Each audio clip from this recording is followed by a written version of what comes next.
What is up, nutrition nerds? Welcome back to another video, and today we're going to be talking about how to lose weight with triathlon.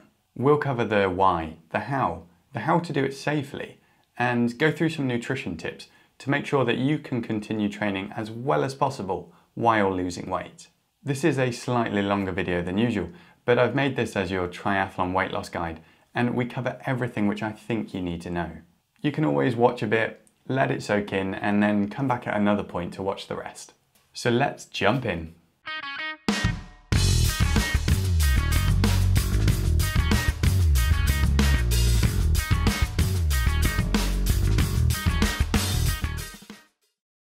So you've decided that you want to lose weight, and you like swimming, biking and running, so it makes sense to combine all of that and use triathlon training as a way to lose weight.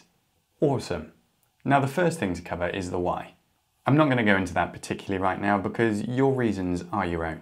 But for the purposes of this video, we're going to be focusing on triathletes who are outside of the conventional healthy weight range.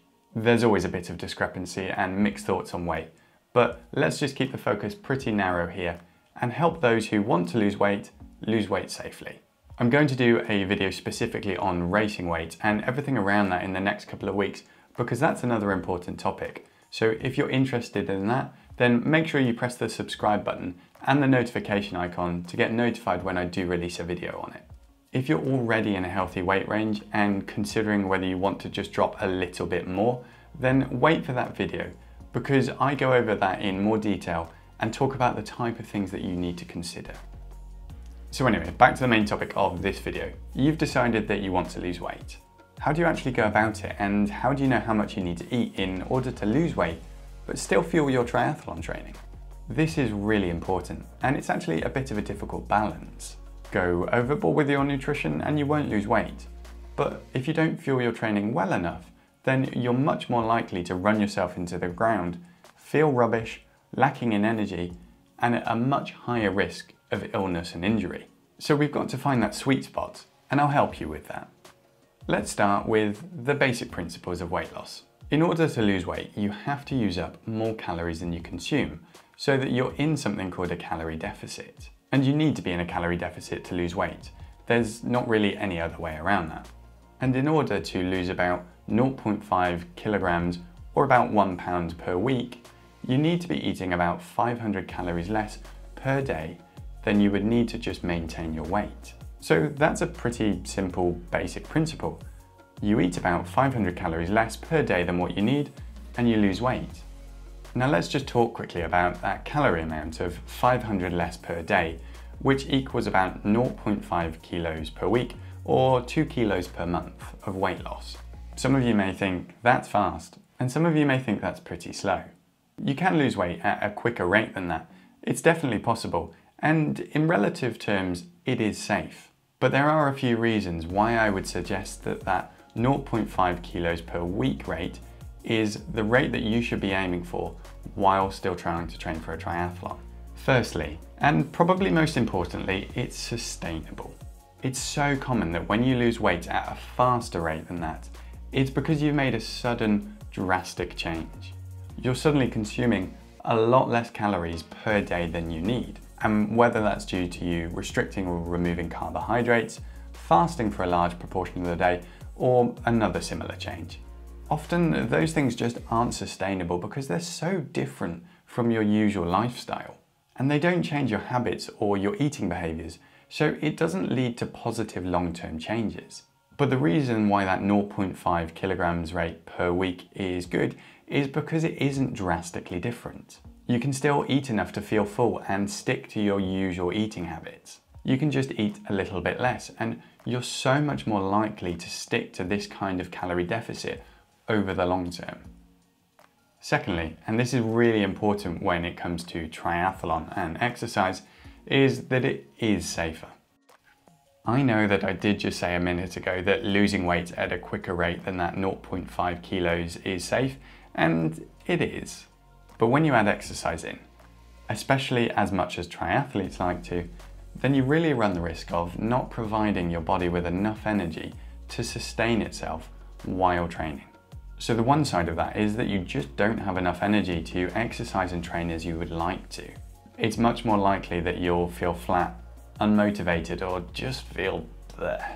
But the other side of this, and this is really important and you need to understand it, is that when you don't provide enough energy while you're still training a lot, then you essentially put your body into a bit of a panic mode. Your body is already under stress from trying to lose weight. And if you keep trying to train through that while in a big calorie deficit, you'll increase your chance of stress fractures, of your hormones going out of kilter, and of your immune function suffering. And we don't want any of that. We want you to stay healthy while losing weight so that you can do it consistently. When you lose a smaller amount of weight per week, you're providing relatively more calories, which is going to limit the upset to your body and fuel the training that you want to do. Thirdly is that you keep more muscle when you lose weight at a slower rate. When you're in a significant calorie deficit, you're much more likely to pull energy from other places to fuel bodily processes. And one of those places is muscle tissue. You can end up breaking muscle tissue down to release things like protein to use in other functions. And muscle is super important. We want to keep it, especially as triathletes and when we're on a weight loss journey. Studies clearly show that the slower the weight loss rate, the more muscle you can maintain. Altogether, I would say that those are some pretty good reasons for that 0.5 kilogram weight loss per week, and we're going to use that for any examples now. So we need a 500 calorie deficit a day to lose weight. How do you know how much you need to eat if you train different amounts different days or have rest days? It could get a bit complicated, but it doesn't have to be. Stick with me now and then put in a little bit of work yourself at the start, and you'll find it's actually really easy to understand. And if you have any questions about it, then just let me know in the comments and I'll happily help you out. I would suggest that as a starting point, you use something called a basal metabolic rate calculator. Very simply, how many calories we use at rest. And then multiplying that number by 1.2. You can just Google basal metabolic rate calculator, by the way, and you'll find loads to use. So that gives you a number of calories that you need in a day if you're just living. You aren't exercising, you're just breathing, eating, and moving around a little bit. Basically a very sedentary lifestyle and sedentary job.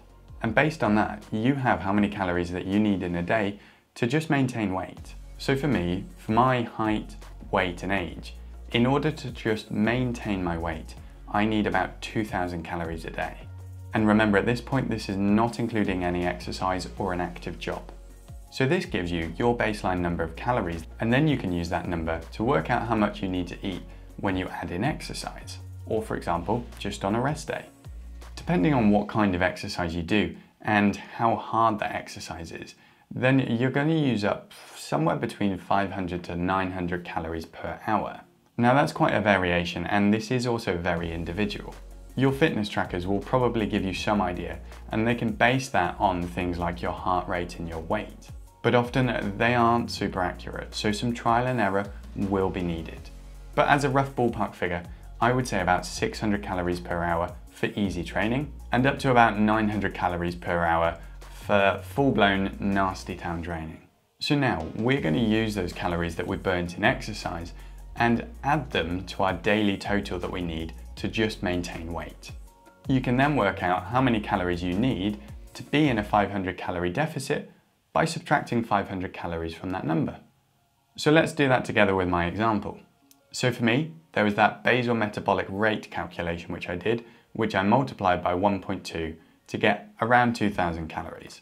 Let's say I then do about an hour's easy run. So we're going to add 600 calories to my 2,000 calories, and we get 2,600.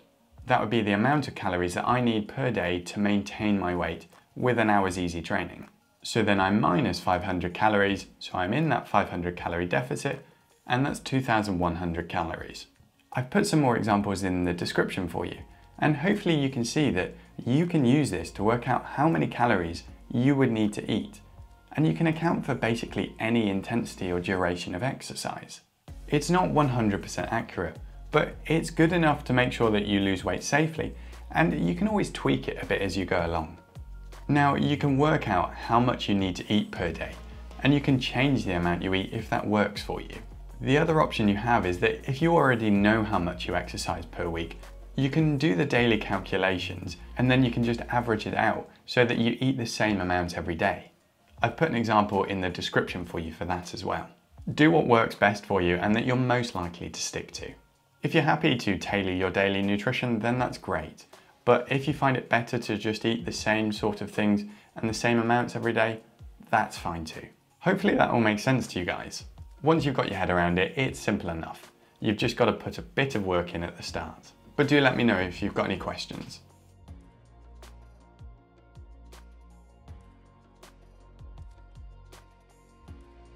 The big question, should you calorie count? Well, at the start, I would say yes.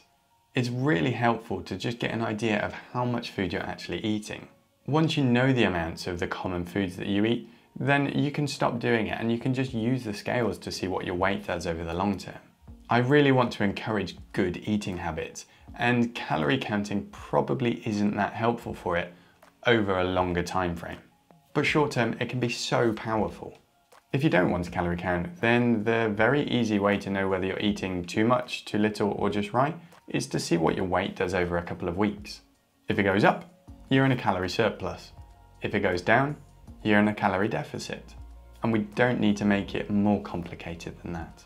If you are interested in it, then I did a video on calorie counting, and I've linked it at the top of the screen now. And I go into this issue just in a bit more depth. But if you're serious about losing weight safely and still training for a triathlon, then I think this is one of those times, especially at the start, that calorie counting is a good idea. Because getting the nutrient profile of your food is actually really tricky, and this is coming from a nutritionist. Use a tracker like MyFitnessPal for the first couple of days or weeks, and once you get a good feel for it, you can stop doing it.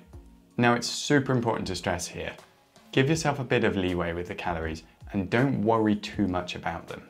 You shouldn't get into the habit of worrying about every single calorie and weighing everything out. Too much, too little. As long as your overall eating habits are good, you're eating roughly the right amount of food, you'll be fine. But if you do find that it isn't quite enough for you to lose weight, then you can just drop your food intake down a little by eyeballing it, so that you don't get into the habit of weighing every gram of food. So that is the big part of this out of the way. There's quite a lot, but if you're still with me, awesome. If you feel that's enough for now, take a break and come back another time. So let's move on to the time frame. How long should you be doing this for? Well, as long as you feel you need to. Set yourself a goal and break it down into, say, 1 or 2 monthly chunks to keep you on track. You can just keep doing this until you get to your desired weight, and then you can just aim to maintain your weight instead. And how do you maintain your weight? You know the answer. You just add those 500 calories back into your day. And once you're at your desired weight, just keep an eye on it over a couple of weeks so you can tell whether you're eating just right, too much or too little. So now let's run through some of my quick tips to help you with your weight loss while you're training for a triathlon.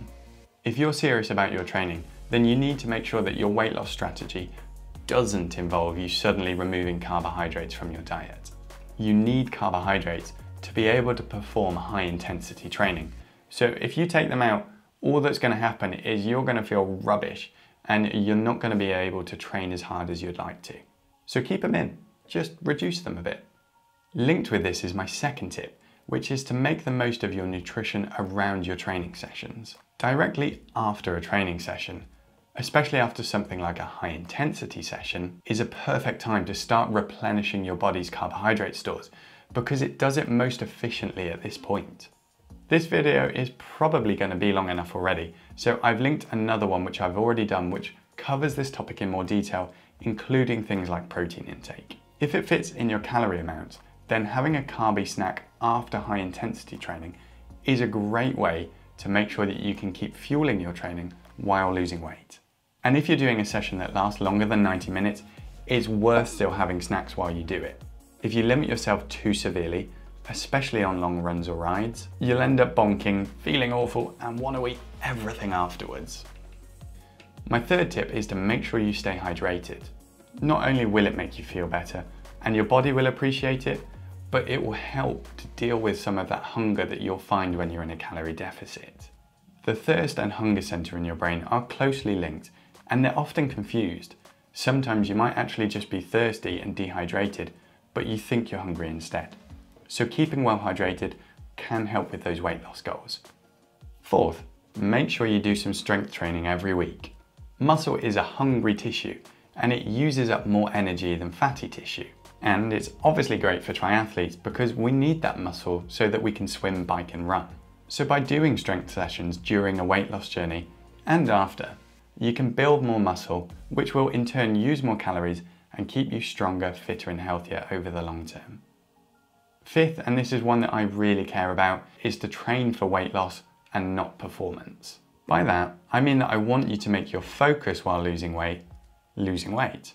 Your body is already under enough stress when you're trying to lose weight as it is. So if your mindset is focused on performance, then you're so much more likely to get sick or injured. So my advice is that when you're in a weight loss phase, try not to aim for personal bests or pushing yourself to that very limit. Of course, you can still train hard, and the likelihood is that you'll just naturally improve, get fitter, and get PBs just by being lighter. But just keep weight loss as your main focus and really listen to your body. If you're getting fatigued, demotivated, and just feel naff, the likelihood is that you're overdoing your training while trying to lose weight. So dial it back a bit, refocus, and reset your mindset to focus on losing weight and be kind to yourself. It can be a long process, and consistency here is going to be your friend, not burning yourself out within a couple of weeks or a month. And the final thing to say is to make sure that you have a healthy diet overall. I won't labour on this, but make sure you have plenty of fresh fruits and veggies, whole grain carbohydrates when you can, that sort of thing. You'll feel better and your body will thank you for it. Blimey, that was a long video and we did cover a lot. I think that's just about it though. I hope you found it useful and that you can use this now in the future as your guide to weight loss. If you did find it useful and you haven't already, then give the video a like and press subscribe and that notification icon to stay up to date with everything that I release. And I'd really appreciate it if you shared it with others if you thought it might help them too. And I will catch you next time. See ya.